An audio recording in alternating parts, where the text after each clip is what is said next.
al maestro Ricardo Sevilla, que ha esperado eh, pacientemente para hablar sin pelos en la lengua. El maestro Ricardo Sevilla, periodista de larga trayectoria, columnista, escritor, fundador y conductor de su espacio en YouTube, Los Datos Duros, el terror de la fachiza en la X, antes Twitter, con sus hilos, y orgullosamente miembro de esta familia sin censura. Querido maestro Ricardo Sevilla, ¿cómo te va? Un abrazo a la distancia.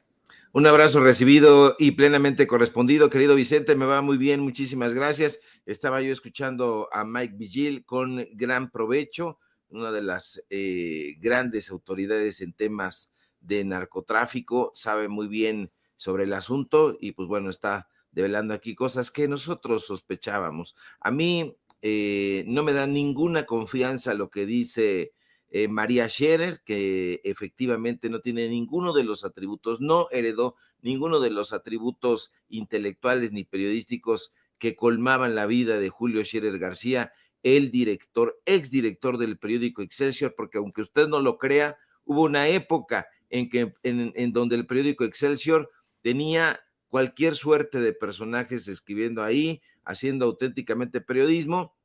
Y bueno, Julio Scherer salió, ya sabe usted, el golpe a Excelsior, Díaz Ordaz, viene Proceso, viene Plural, vienen un montón de cosas. Bueno, nada de eso se le pegó a María Scherer, nada de eso se le pegó a Julio Scherer Ibarra, pero en fin, estos personajes han tratado de colgarse de la fama periodística que tuvo su padre, y en el caso de María Scherer, es cuñada de Margarita Zavala, pues bueno, sale y dice que tuvo una entrevista. A mí me parece que ahí hay, como dicen en mi barrio, pues ahí hay mano negra. Yo no creo que esa entrevista se haya llevado a cabo. Hoy la reportera de Proceso, la corresponsal de la Mañanera, ni siquiera sabe cómo se llama Ismael El Mayo Zambada, dice otra cosa, pero le hace el planteamiento a la doctora Claudia Sheinbaum, y bueno, nada que ofrecer en la revista Proceso, otra vez una nota de relumbrón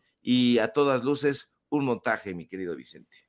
Pues montaje tras montaje, tergiversación tras tergiversación. Ya viste lo de Salvador García Soto, lo de Anabel Hernández, esperamos las grabaciones. Y ahora, traidores a la patria, dice la presidenta, en relación a este planteamiento que hace Hans Salazar, a quien le mando un abrazo. Ayer me tocó saludarlo personalmente. Mi querido Ricardo, pues que se ponga el saco a quien le quede, ¿no? Porque, por cierto, hay muchos que se ponen el saco unitalla de traidores a la patria por lo que escriben, por lo que dicen, por lo que están esparciendo, Ricardo Sevilla. Así es, y es que lamentablemente son legión y efectivamente les podría quedar muy bien el saco, porque la doctora Claudia Sheinbaum es experta, yo diría que es una sastre tremenda, porque da este mensaje a los conservadores. Y mira, Vicente, los conservadores quisieran que regresáramos al siglo XIX, estos personajes que no se cansan de mirar hacia el pasado, muy nostálgicos, pensando en aquella mentira de que todo tiempo pasado fue mejor. Yo no estoy dispuesto a creer eso. Ay, es que todo tiempo pasado fue mejor. No, no, no. No es así, no es verdad. Pero estos personajes tienen una idea vieja, tienen una idea caduca sobre la política y sobre el pueblo de México, que eso es lo más peligroso. En las redes sociales, personajes inefables que ya no vamos a enumerar porque no vale la pena, piden la intervención de los gobiernos extranjeros, piden la intervención de Estados Unidos, la intervención de España. Usted los ha leído una y otra vez, los leyó ayer, los leyó la semana pasada, el mes pasado, el año pasado, el sexenio pasado, porque es lo único que hacen. Le piden a Trump, le piden al rey que venga y que solucione, dicen, los problemas que tiene este país. Estos personajes son los vergonzantes herederos de Miguel Miramón. Dice la doctora Claudia Sheinbaum, habla de Miramón, aquel líder conservador del siglo XIX, conocido precisamente por su vergonzoso papel en la Guerra de Reforma y en la intervención francesa. Un completo cretino. ¿No recuerdan que este personaje ascendió al poder como presidente interino, y ahí, gracias precisamente a esa visión conservadora que lo impulsó, que lo defendió, se puso a enfrentar justamente a los liberales, especialmente tenía una animadversión contra Benito Juárez, el capitán, diríamos, de los liberales, y estos personajes en la derecha, Vicente, no recuerdan, o yo no diría que no recuerdan, simplemente no saben, porque son burdos, porque son estúpidos, porque son ignorantes, porque no leen ni conocen la historia de este país, no recuerdan que el gobierno de Miramón buscó restaurar el papel de la iglesia católica, y establecer un estado confesional. Sí, querían que la iglesia les tomara confesión a todos de manera obligatoria. Eso lo propuso Miramón. Y a mí, en este caso, lo más peligroso me parece que todavía haya personajes en esta época que defiendan al conservadurismo. Defender el conservadurismo, Vicente, es defender una tara social sin más. Las miradas conservadoras de los políticos, de los periodistas, entre comillas, y de ciertos grupos sociales han causado muchísimo daño al perpetuar desigualdades sociales y limitar el progreso. Ellos dicen que están a favor del progreso, para nada, no son progresistas. La gente lo sabe, y la gente que milita y que simpatiza con ellos, si fuera un poquito más a fondo, dejaría de simpatizar con ellos y entenderían que este tipo de enfoques, sin duda retrógradas, defienden roles tradicionales que han marginado históricamente a ciertos grupos en nuestro país. Ya lo hemos visto, el conservadurismo una y otra vez se opone a las reformas educativas, se opone a las reformas sociales. ¿Qué es lo que hacen? Intentar favorecer a un orden social rígido, el famoso statu quo que ignora las necesidades contemporáneas. Vivimos, aunque ellos no lo quieran ver de esa manera, en el México contemporáneo, y no lo entienden, no lo van a entender porque son cerriles, y además porque el conservadurismo, Vicente, viene de la mano de los privilegios, viene de la mano de una visión elitista, de una visión de castas.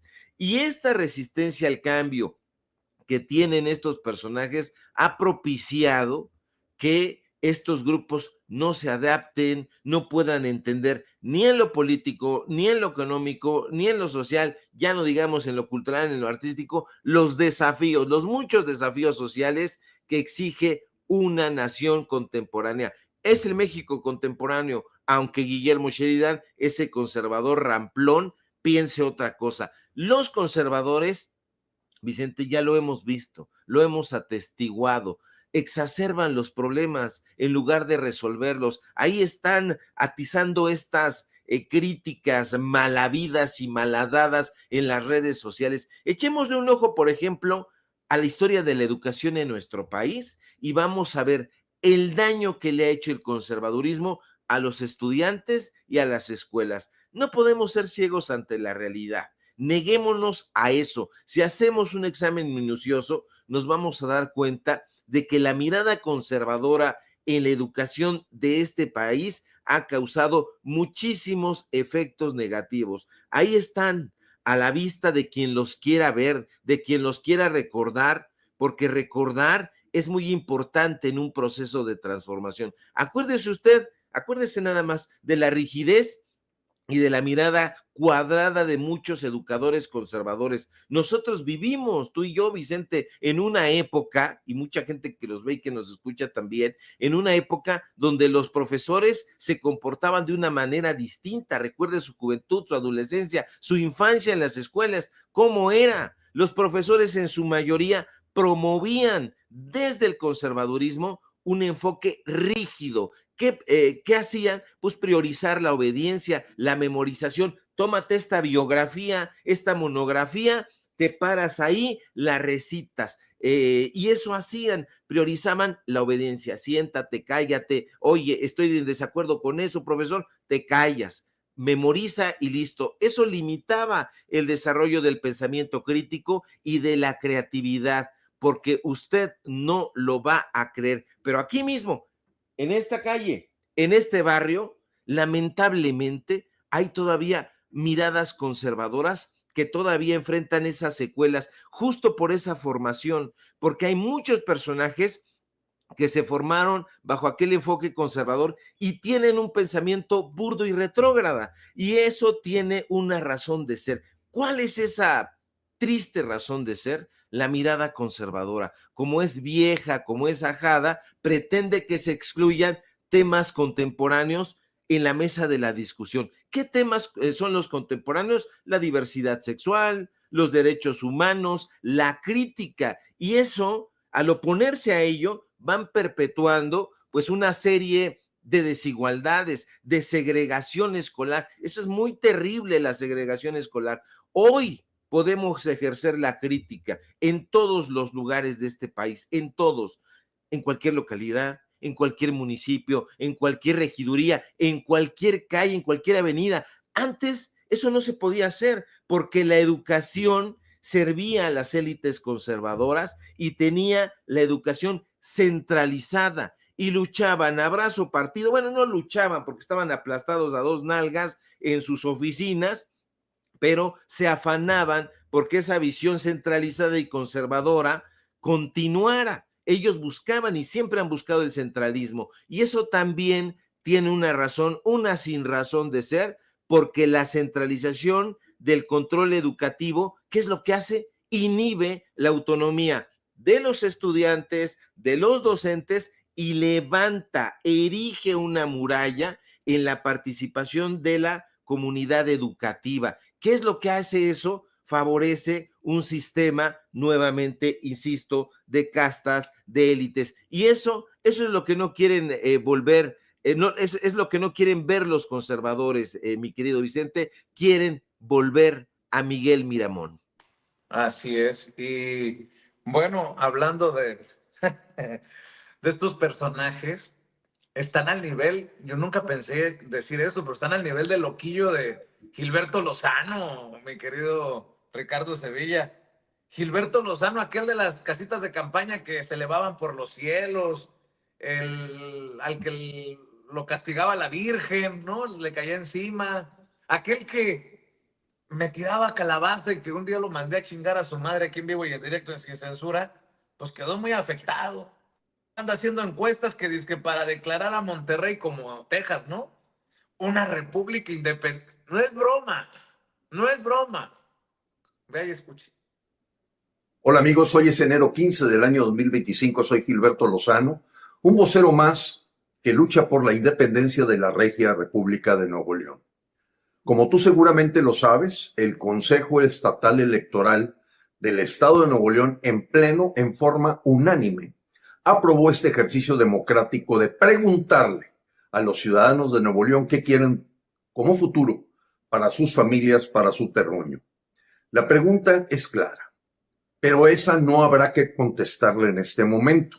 Pero dice así: ¿aprobarías que el Estado de Nuevo León fuera un país independiente y que más allá de su posición libre y soberana también sea independiente del Pacto Federal? Todos sabemos el rumbo que ha tomado el Pacto Federal de... Por favor, díganme que estoy... es una pesadilla, no puede ser posible. Este Gilberto Lozano es un loquillo. Pero así como él, Laura Zapata, la gran analista de Atípica, de ahí del changarro de Alarraqui, que le tira basura a la presidenta Claudia Sheinbaum, pero está extasiada por Trump. Hablando de traidores y traidoras a la patria. Palacio están temblando. El gringo ya regresó. Y los títeres de López no saben ni qué pasó. Sheinbaum dice estar tranquila, pero suda la ansiedad porque Trump les advirtió: si no cumplen, viene el golpe y tempestad.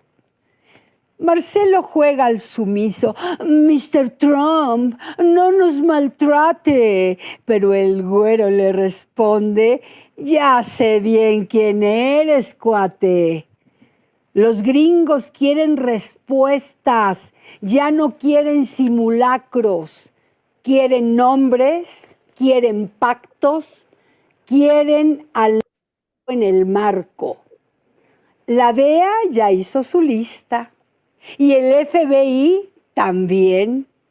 Cuando empiecen las redadas, nadie escapa de la ley. Claudia finge diplomacia con ese inglés de salón, pero Trump la mira fijo. Speak louder, por favor. Ella pide que confíen, que ¿Es no en hay serio? nada. ¿Es en serio? Ya no sé si está más loco Lozano, que quiere independizar a Nuevo León, o la señora esta. No manches. No, no, no, no, no, no. O Acosta Naranjo. Sí, el que no ha ganado nada, algo en la vida. El que siempre ha sido plurinominal y ha vivido de la chichi de los partidos políticos. Ahora dice que. A ver, échalo, David. Amigas y amigos, me da mucho gusto saludarlos en este inicio de año de nueva cuenta, con buenas noticias. Por pláticas que hemos sostenido con las autoridades electorales, hemos decidido solicitar que el próximo 22 de enero podamos usar las instalaciones del Instituto Nacional Electoral para ir a entregar personalmente nuestra solicitud para iniciar los trabajos para la formación de una nueva fuerza política y ciudadana para este país. No, no, Vamos no, no, no, no, no, don Ricardo Sevilla. Yo sé que quieres hablar también del INE y quieres hablar de lo que se viene para el 1 de junio y los dineros. Pero, ¿y estos tres chiflados qué? O sea, uno que se hace chaquetas mentales con un nuevo partido político cuando despedazaron al PRD entre él y los chuchos. La otra señora con versos alabando a Trump y atacando a la presidenta de México. Y el otro pendejo, pues ya de plano, ¡viva Nuevo León! Que, no, te escucho, Ricardo Sevilla. Bueno, aquí yo creo que en mi infancia gané más estampas jugando volados de lo que ha podido ganar Acosta Naranjo en toda su trayectoria. No ha ganado un cacahuate, lo ha perdido todo. Y bueno, pues un personaje al que le gusta la jarra, y cuando te gusta la jarra de manera tan desmesurada, pues ahí está Felipe Calderón, Acosta Naranjo y todos estos personajes que les gusta la jarra y no saben qué decir ya cuando están achispados. Mira, yo creo que aquí sobre la avenida de Tlalpan está la unidad de medicina familiar número 10 y tiene su hospital de psiquiatría. Ahí deberían de ingresar a Laura Zapata. Es 16 de enero. 16 de enero, yo estoy escuchando una calaverita. Eso fue en noviembre. ¿Por qué está diciendo una calaverita ahí en Atypical TV? Solo el diablo y las calaveras que le pelan los dientes lo saben. Yo estoy muy decepcionado porque antes este tipo de personajes estaban ahí y ya veo por qué, no tenían ningún tipo de oposición y estaban ahí como líderes de opinión, estaban como los grandes actores y la gente lo pensaba. En algún momento lo llegaron a pensar y dijeron, bueno, pues este tipo de personajes probablemente sean algún tipo de referente, pero no son más que conservadores. El conservador, ¿qué es lo que hace? No necesitamos meternos a la etimología de las palabras para entender qué es un conservador. Quiere conservar las cosas como son, quiere que el statu quo permanezca así. Y si algo temen en Letras Libres, en la revista Nexos, en la revista Siempre de Beatriz Pajés, en la revista Vértigo que tiene Ricardo Salinas Pliegos, es precisamente la crítica, que la población acceda a un tipo de comunicación distinta, como la que se está haciendo aquí en Sin Censura, que tenga un tipo de educación progresista.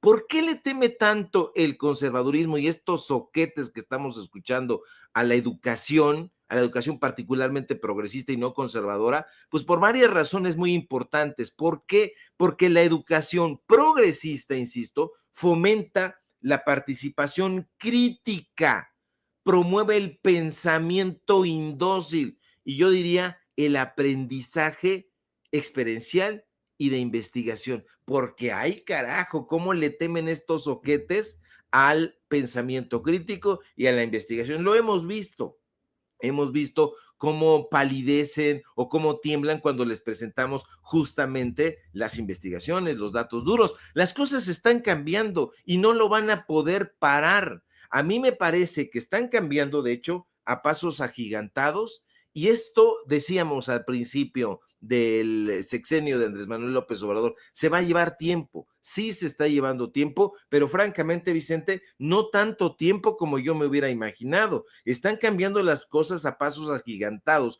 Los conservadores, estos neoliberales, estos tontos, están perdiendo hasta en sus propios foros. Yo he visto para efectos estrictamente críticos este tipo de programas y veo que en el chat hay mucha gente que entra y les da durísimo, les da durísimo. ¿Por qué? Porque estos personajes están fuera de madre. Yo veo, por ejemplo, lamentablemente en la UNAM cada vez hay más conservadores, pero en la Universidad Iberoamericana no me lo esperaba. En la Universidad de Anáhuac es posible encontrar alumnos críticos que se han logrado quitar el corsé del aprendizaje conservador y ahí están justamente haciendo esta crítica que estos personajes temen. A mí me parece eso muy relevante y cuando no haces esto y no lo difundes, pues entonces está haciendo lo que proponía la doctora Claudia Sheinbaum en la conferencia mañanera, simple y llanamente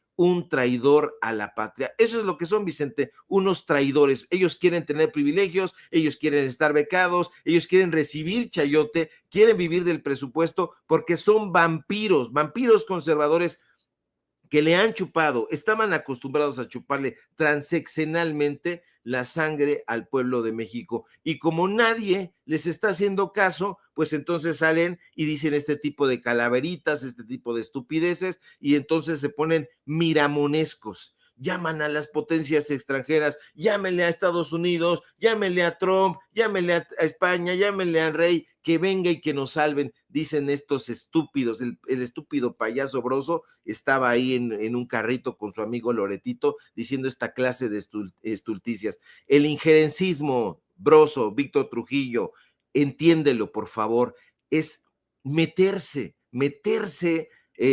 las fuerzas extranjeras en asuntos internos de otros países, pero tú como eres un traidor a la patria, pues has olvidado el terrible daño que le ha causado el injerencismo a nuestro país. Afortunadamente hoy, mi querido Vicente, México es un país libre, aunque le duela a los conservadores, aunque les punce en el asterisco.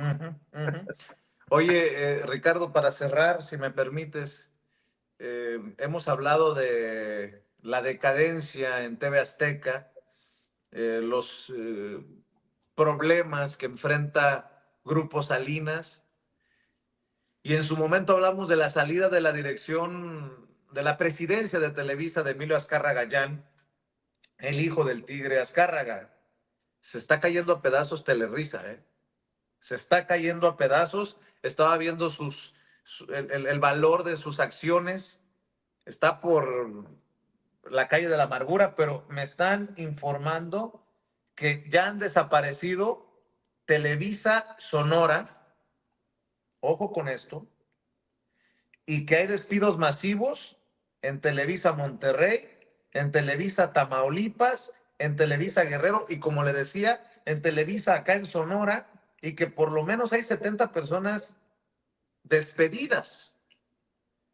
A mí obviamente no me da gusto esto, pues porque pues, son colegas, por más que me la pongan como me la pongan, la gente de abajo siempre es la que sufre más, pero esto confirma lo que hemos venido señalando. Los medios corporativos están en crisis de credibilidad y en crisis financiera y en crisis operativa, y no la la está pasando bien Televisa. Por más que hayan hecho acuerdos con Univisión, bueno, el propio Jorge Ramos se fue a la chingada ya de Univisión, ya no le pagaron su millonario salario, sería una chingadera, ¿no? Que a Jorge Ramos le pagaran lo que le pagaban y la gente de abajo, pues siendo sacrificada laboralmente hablando. Mi querido Ricardo Sevilla, ¿algún comentario sobre esto? Sí, desde luego. Hemos dicho una y otra vez que la manera de comunicación, de comunicar, de informar, está cambiando. Decíamos hace ya varios años, ya se puede contabilizar los años, que el periodismo se está haciendo en otra parte, que se está practicando con mayor responsabilidad, con una visión humanista en otros medios de comunicación. ¿Qué medios de comunicación? En los medios de comunicación independientes, en las redes sociales. Y en las redes sociales usted también tiene que hacer diferencias, porque hay medios que se presentan como independientes y no lo son. Ahí es el caso justamente de N+, que tiene un portal, pero intentaron cambiarle la identidad, el logo a Televisa, se lo cambiaron y dijeron, vamos a ver si pega. No pegaron. Hoy están saliendo por la puerta trasera, ellos no quisieran terminar de esa manera. Imagínese usted nada más, Emilio Azcárraga Vidaurreta, Emilio Azcárraga, el Tigre Azcárraga, no se hubieran imaginado nunca que su nieto, su hijo, iba a terminar apartándose del grupo Televisa, siendo señalado por ser uno de los personajes líderes del cártel del fútbol, del FIFA Gate. Nunca se lo hubieran imaginado que este personaje hubiera estado envuelto en escándalos y que no los hubieran podido parar con sus medios de comunicación. Están no solamente en crisis y en descrédito, sino que simple y sencillamente en unos años los veremos difuminados. Nunca más van a tener ni el poder ni la influencia sobre los medios de comunicación, sobre el periodismo que en algún momento tuvieron. Nunca más la gente se va a volver a poner en manos de estos personajes mentidores profesionales, y que no se nos olvide nunca, para su descrédito, los nombres de Guillermo Ortega, de Guillermo Ochoa, de Jacobo Zabludovsky, hasta de Lolita Ayala y de este miserable Joaquín López Dóriga. Ahí estarán en la mesa, en el Museo de las Bestias Negras. Y Loret. Ay, Loretito, ese también. Es que como ese nació en el descrédito, pues ya, pero tiene razón, formó parte de las huestes de Televisa, el único alumno, yo creo que de López Dóriga, y que sí lo logró superar en mendacidad, en estulticia y en montajes. Mi querido Ricardo Sevilla, sigue haciendo enojar a la fachiza en X con tus hilos. Yo también suscribo lo que dice Nacho Rodríguez, que el periodismo que está realizando está marcando diferencia, aunque les arda a muchos y critiquen a El Chapucero, lo publicó hoy en redes sociales y suscribo. Me da mucho gusto que reconozca lo que se está haciendo también desde tus trincheras, desde esta trinchera. Y mi querido Ricardo, ¿por qué no cerramos invitando a la audiencia de Sin Censura, precisamente para que amor con amor se pague? Claro que sí, querido Vicente. Muchas gracias a Nacho Rodríguez, el Chapucero, por esta deferencia que tiene, no solamente conmigo, sino con este espacio Sin Censura, porque es justamente aquí donde nosotros le damos visibilidad a este tipo de trabajos, a este tipo de reportajes, que son reportajes, usted lo sabe, con datos duros. Nos gusta ese tipo de periodismo y le vamos a seguir ejerciendo. Ahora sí que, como dicen aquí en mi barrio, yo soy de barrio, y entonces en mi barrio dicen, vamos a llegar hasta donde tope con este periodismo de investigación, de corte desde luego humanista. Y bueno, síganme en mis redes sociales, en X, @Sevilla Crítico, quién sabe qué X hice ahí, pero bueno, una X ahí, @Sevilla Crítico, en Facebook Ricardo Sevilla, y nada más. Síganme por favor en Paralelo 24, en el podcast Datos Duros, síganos, ahí vamos, llegamos a los 1000 seguidores, somos bien poquitos, pero vamos, llevamos unos días, entonces síganos impulsando ahí en este podcast, ahí vamos pianito y llegando precisamente al corazón de la información y al corazón del pueblo de México. Síganos síganos aquí en Sin Censura, donde somos orgullosamente miembros. Te mando un fuerte abrazo, mi querido Vicente, y estamos pendientes a la información. Claro que sí, te mando un abrazo, maestro Ricardo Sevilla, hablando con nosotros sin censura.